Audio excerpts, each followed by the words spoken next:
ADR গোটেইখিনি 10 October ma'am ৰিজাল্টটো আগতে দিবনে ৰিজাল্টটো বেছি আগত দিলে কোৰ্টত গুচি যাব নহয় মানুহ স্যাৰ সেইকাৰণে 9 তাৰিখে ৰিজাল্ট দিব লাগিব 10 তাৰিখে পঢ়িব লাগিব আমাৰ অভাৰলিপিং চাবনে অভাৰলিপিংটো যিমান হয় চাম এডিআৰিটো অভাৰলিপিং নহয় ঠিক আছে যোগ্যজনৰ হাতত নিয়োগ পত্ৰ তুলি দিবলৈ প্ৰচেষ্টা কৰিম 10 অক্টোবৰৰ দিনটোতে আমি post graduate teacher graduate teacher LP এমিৰ শিক্ষক আৰু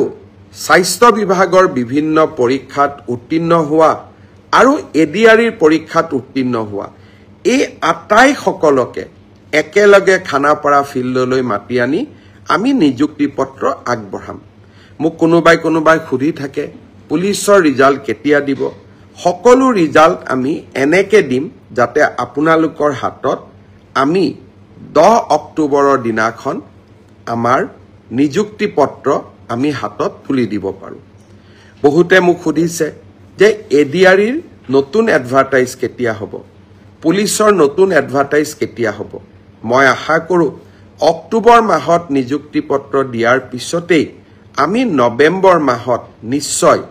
আকৌ চৰকাৰী চাকৰিৰ বিজ্ঞাপন দিবলৈ সক্ষম হ'ম ভাৰতৰ ভিতৰতে এইবাৰ মই এটা নতুন ব্যৱস্থা লৈছিলোঁ শিক্ষামন্ত্ৰী থাকোঁতে শিক্ষা বিভাগত আৰু এইবাৰ আমাৰ চৰকাৰী বিভাগত তৃতীয় চতুৰ্থ পুলিচ সকলোৰে বাবে যে আমি মিউচুৱেলি ট্ৰান্সফাৰ নকৰোঁ কিয় বহুজনে আবেদন কৰিছিলে কিন্তু কৰা মানুহ বিচাৰি পোৱা নাই মই আপোনালোকক প্ৰতিশ্ৰুতি দিছোঁ এডিআৰিত যেতিয়া আমি 10 তাৰিখে নতুনকৈ নিযুক্তি দিম তেতিয়া মিউচুৱেল ট্ৰান্সফাৰ কৰিব পৰা বা আমি যেতিয়া পুলিচত নতুনকৈ নিযুক্তি দিম 10 অক্টোবৰত মিউচুৱেল কৰিব পৰা কিছু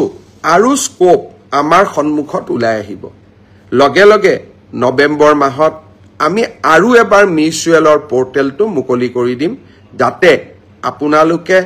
চৰকাৰৰ নিৰন্তৰ স্বচ্ছতা আৰু চৰকাৰৰ ইতিবাচক পদক্ষেপসমূহত ভাগ ল'ব পাৰে এই 9000 ট্ৰান্সফাৰ অৰ্ডাৰ যাক আমি অহাকালি দিব গৈ আছো মানুহে কয় এটা ট্ৰান্সফাৰ অৰ্ডাৰ ওলাওতে 50000ৰ পৰা 1 লাখ টকা খৰচ হয় এতিয়া আপোনালোকে নিজে হিসাব কৰক 9000 পূৰণ 50000 কিমান হ'ব 9000 পূৰণ 1 লাখ কিমান হ'ব আজি আমি এটা টকাও দিব নালাগে আপোনালোক য'ত আছে তাতেই আপোনালোকৰ ট্ৰান্সফাৰ অৰ্ডাৰটো